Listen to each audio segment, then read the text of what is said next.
passing along our thoughts and prayers for UCF O-line coach Sean Clark. He's a person that's well respected around here, as he should be, and I've dealt with those type of situations during the season on staff before. They're very, very difficult for everyone, players and coaching staff. So our thoughts to Coach Frost, his staff, and the team there. I know they're going through a lot. On our end of it, excited to get started here on UCF. This is a kind of an interesting game.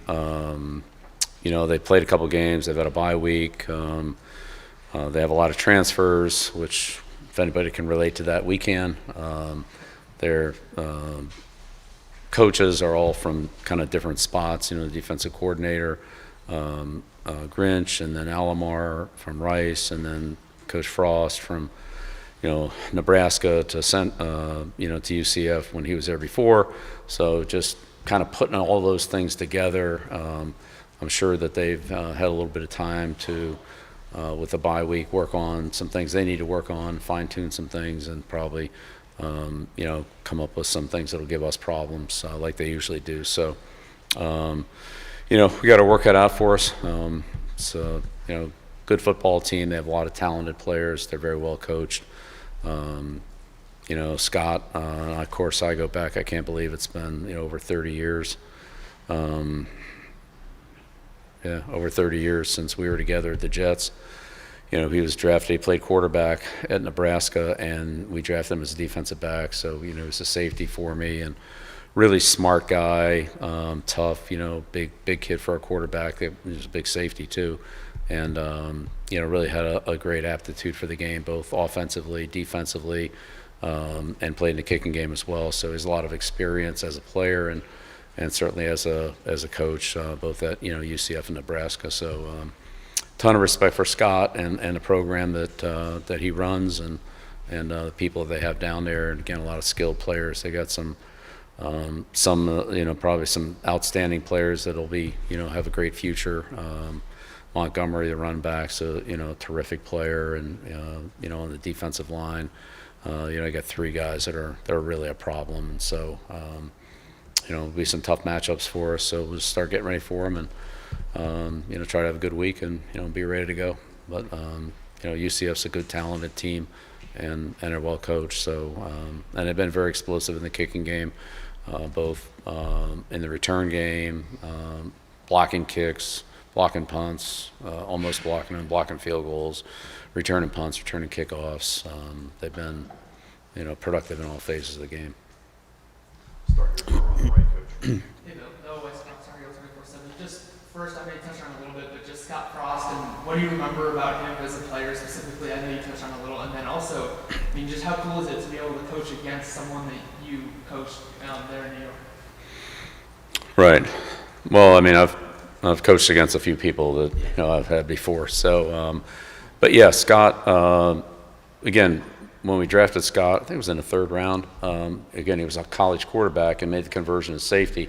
So he had a lot to learn, obviously, but he picked it up very quickly. He also played in the kicking game, and so picked that up. And he had a very good feel for defensively, what the offense did. What the quarterback was looking at and kind of what the quarterback read and things like that. So, for those players that have flipped from one side of the ball to the other, having that experience, especially as defensive back, having played quarterback, is a big advantage. So, but Scott was a hardworking guy. He was smart, and again was very versatile as a football player to be able to play in all three phases of the game. You don't see that very often these days, where guys can legitimately line up in all three positions. And then really quick, we talked to Jamie Collins last week just about his coaching philosophy and how he got to this point. What made you confident that he would be a really good fit here to coach the linebackers, and what have you seen from him so far since getting here, just as a coach and developing? Yeah, I think the transition from playing to coaching is always an interesting one, and Jamie's done a nice job both in the recruiting side of it and in the coaching side of it. It's a little bit of a different lifestyle, but he's adapted to it, well, and he brings that having not been a player, Jamie brings the playing perspective that, that I don't have, or Natrone Means brings that too, the playing perspective, NFL playing perspective, but, obviously college as well. But, that I don't have that kind of experience in being in a Division I program as a, big time player. So I think those people really add a lot of balance to our staff from their perspective of, what it takes, how hard it is, and balancing all the things that come with being a D1 student athlete. It's not easy, and they've done it, and they've done it very well. So, it's good to have him, and like I said, him and Natrone, people like that on the staff. Next to him on the right, Coach. Hey Bill, Michael Coe, WCHL, chapelboro.com. We're going to talk to two players later today, and Daniel and Melcart, who are both from smaller schools or lower divisions. Do you like rostering and signing players who come from, smaller programs, smaller leagues? It seems like sometimes those guys can have extra grit or an extra chip on their shoulder to prove something. Yeah, well, I'm just partial to good football players. It doesn't really matter where they come from. If they can help our team and our program, and they're good teammates, then, I definitely like having them. Both those guys have done a good job on that. One of my former coaches, Coach Daniel, and so, that was, very insightful. But, he's improved a lot since he's been here. He's a big, strong guy, but his footwork, his technique, his conditioning, he's put a lot into it. And you can see really the improvement that he's made.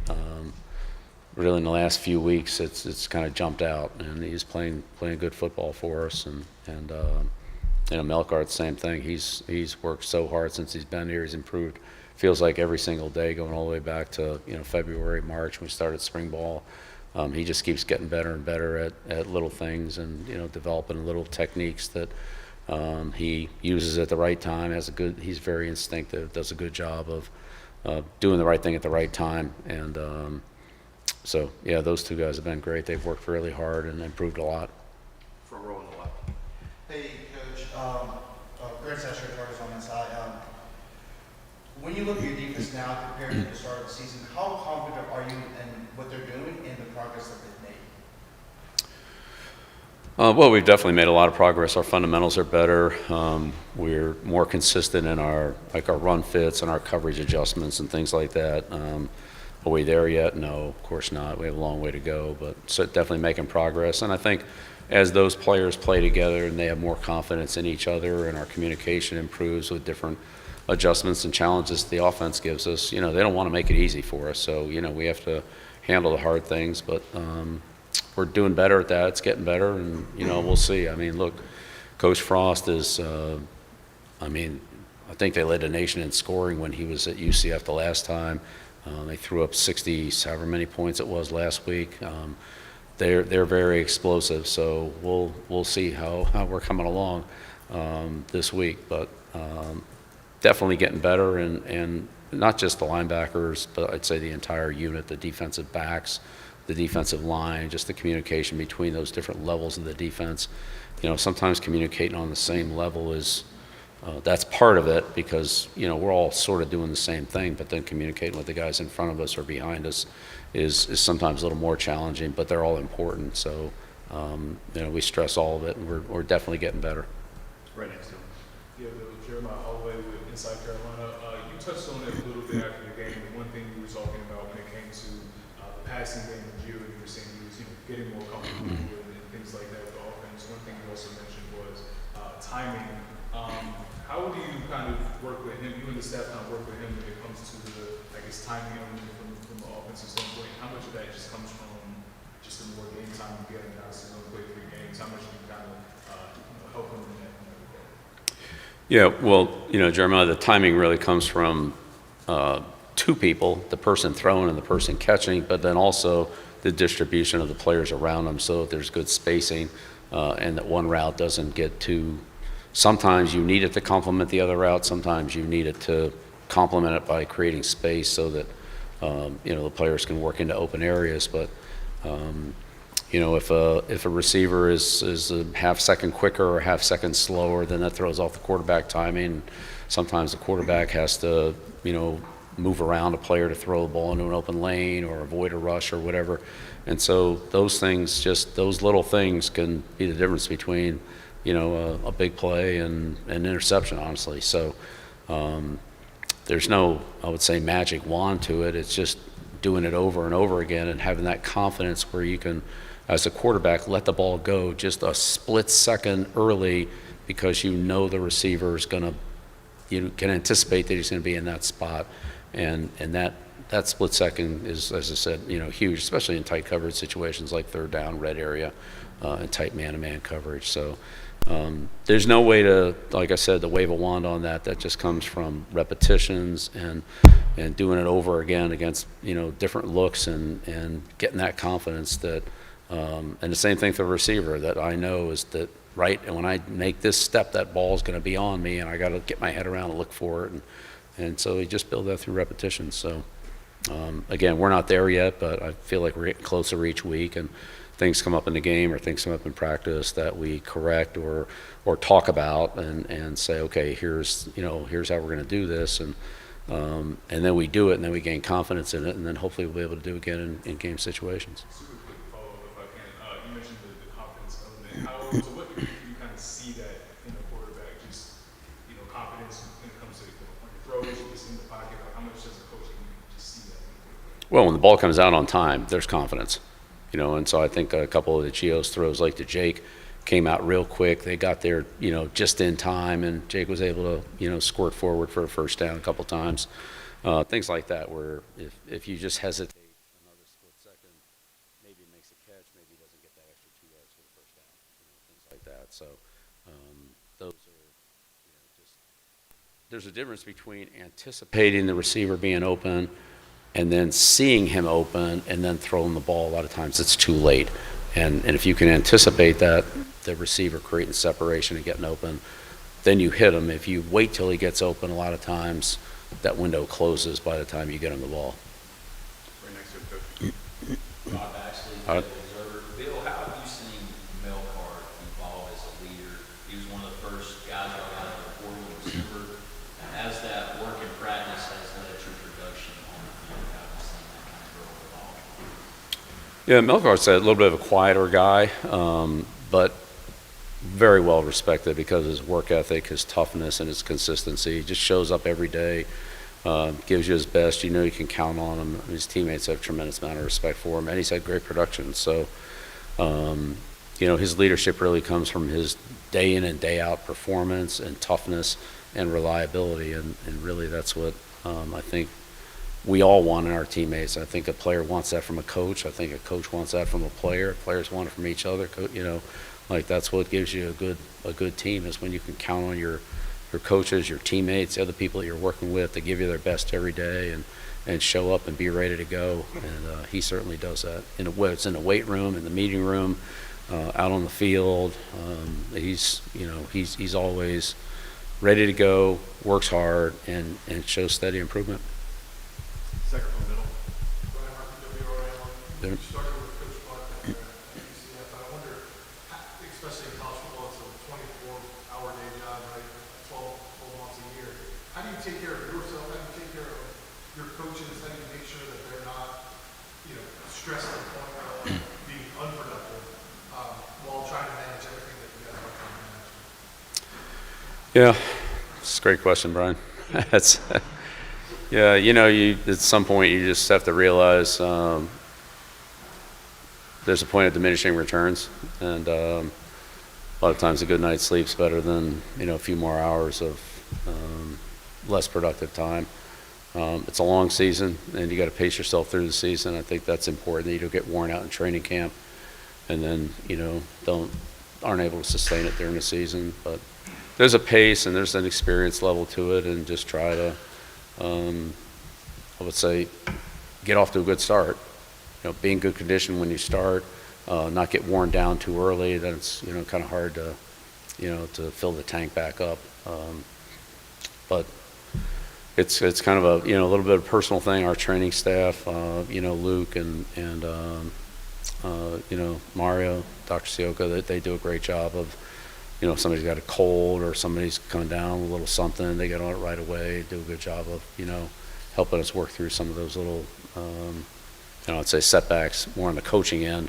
Players have they deal with that too, but, a lot of times more physical injuries. Usually the coaches deal with get a cold, get a sore throat, the flu, whatever it is, sometimes those can bog you down. They do a good job of, we've already had a couple of them this year that we've gotten over the hump pretty quickly on it, so we have a good staff. Is there something you do to try to decompress at times? Well, yeah, again, at some point you just kind of got to meditate a little bit or just, relax and try to, regroup and then go hard. But yeah, at some point you get a good night's rest and just clear your head and then be ready to start fresh. Every week's a new challenge, and it's everything all the time, effort we put into Richmond right now is gone. I don't want to say it's meaningless, but close to it. Everything's about UCF and what they do and how well they do it and how we can compete against it. And then there'll be a point when the page will turn there and, you're into another chapter. So it's, you're on a treadmill. Like you're on a treadmill and it doesn't really slow down. If anything, it kind of speeds up a little bit, but you can't get off. You get off, and then it's really hard to get back on. Two more here, Shelby. She'll just want to see if you're using Missouri, just kind of going back to the question I had about Gio. Tom Brady recently did an interview, he spoke about the importance of just quarterbacks doing that thing and kind of that pre-snap sense, seeing what defense is showing, that sort of thing, and how he felt sometimes young quarterbacks can be overcoached or kind of like rigid in that area. I'm curious from your experience, what is your process and how do you approach helping a young quarterback like Gio or like the different kind of developing that awareness so they can be able to make those decisions and reads on There's so many things that a quarterback does that there are a lot of different categories of things, and they're all important. I think you try to find the ones that you feel like are the most important for that particular player. There are probably some things he's really good at. There's probably other things that he's okay at, and there's probably other things he needs to improve on.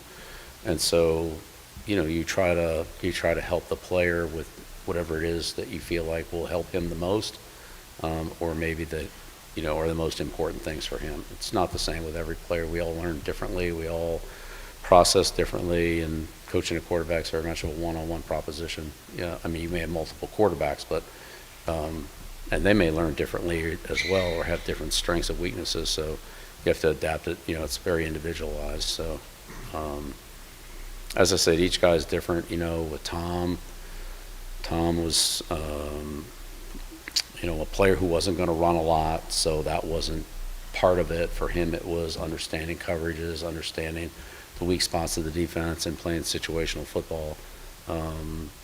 With other quarterbacks, especially a lot of the quarterbacks in college, there's another element. It's not just dropping back and throwing into coverage, but there are other, option plays where they can run or throw, or run or throw, depending on, the type of play it is and so forth. So I don't think you want to overload them. I think you want to find something that they can tangibly grab a hold of and say, okay, yeah, that makes sense, that helps me. But as you coach players, and my experience has been with all players, sometimes the way you see it isn't the way they see it. And if they don't see it that way, then you need to find some other way to teach it. But that just doesn't work for them. I've had plenty of great players tell me, like, hey, coach, that's a great key, but I can't really see that on the field, so let's find something else. Like, all right, we start looking for something else. I guess with all the just how would you approach that relationship, kind of that coach quarterback teaching relationship with Gio? Well, I think it's important for the coach and the quarterback, starting quarterback, to be on the same page in terms of just generally how we're going to play the game, and then specifically how we're going to handle certain situations. It comes down to a critical situation. I want to make sure that that what I want for the team is the same thing the quarterback is trying to do, and that we're both on the same page. We don't come off after a play and say, oh, I thought we were trying to do this, and no, we were trying to do that type of thing. You know, in a critical situation, you just don't want that. So we've gone over a lot of situational football to try to cover those things. Now, I'm not saying we're 1,000%, but like that's the idea, is to get the situations handled right, and then you know, the fundamentals of playing the position that are most important to me, those are the ones I've tried to emphasize with him. You know, things like ball security and you know, communication in the huddle and things like that. Not groundbreaking news, but the things that are most important on the quarterback's checklist. If you do those things wrong, then chances of being a good player are pretty low. You know, you have to do certain fundamental things right, and then execute the play. Last one. Coach, I was talking about 44-7. We get Mel Carter in a few minutes. Mm-hmm. It's got an interesting story starting today. Your shop and Mel Carter here. There are stories in football that you coach guys had awful or not awful, different forces to get to where they were. And then one of the common threads is a passion and a love for the game. This coach at Delaware said that he had a passion and an absolute love of the game that's going to elevate over guys like comparable and even better specs. Have you seen that from him that you got here? That Yeah. love of the game and passion? Absolutely. Yeah, I think I said earlier, really hard worker every day, you know, shows up every day ready to go, has things he wants to accomplish, or we identify things that we're going to get accomplished today, and he does those, and then builds on them. You know, sometimes you feel like, you know, you're repaving the road over and over again. You know, we covered this, and 2 days later you go back and cover it again, 2 days later you go back and cover it again. It's like, you know, when can we move on? But with him, it's been like just continuous progress. You know, he gets things, and then there's things that happen that he needs to work on, then he works on those, and we move on to something else. So, you know, at the position he plays, defensive end, there are a lot of things that can happen, particularly at the end of the line of scrimmage, you know, with run force and pass rush and scrambling quarterbacks and RPO plays and counters and pullers and crack blocks and everything. I mean, it's a lot of possibilities and things you have to work out, and it depends on what coverage you're in or what your assignment is, how you would play each of those. So it takes a lot of work, and you know, he's really done a good job of that. I mean, for somebody who's only been here, you know, less than a year, you know, he's made tremendous improvement. As a quick follow-up, how do you gauge passion and love of the game? Because a lot of guys they're built like they should be great football players. They don't have the love of the game to take to the next level. How do you gauge that when you're either scattering back from the NFL or you're Yeah, it's a day after day consistency. You know, if you really love it, it doesn't feel like work. You know, you want to come, you want to do it, you know, you want to be engaged in it, just like, you know, hobbies and other things like that we all have. If you really love what you're doing, it doesn't feel like work. You want to put a lot into it.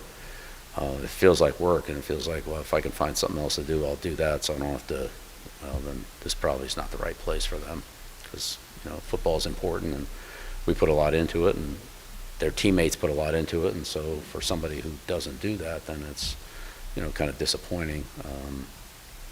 And probably somebody else is going to come along that's going to want to invest more in it and commit to it more. So how do you gauge that? It's a very unscientific process. You do the best you can, and sometimes you talk to people who have interacted with those players, student athletes, whatever they were, and what their gauge of it is and what your gauge of it is maybe not be the same thing either, you know. So I've definitely talked to coaches that have told me that, you know, this player's, you know, a really hardworking player, and he's, you know, you can't wear him out, and all he cares about is football and all that, and in a different program, that wasn't the case at all. So I don't think I was being misled. I just think it was a different situation that it was, for whatever reason, just wasn't the same for that player. So you do the best you can, but ultimately, like I said, it's a very unscientific process. All right. Yep. Thanks.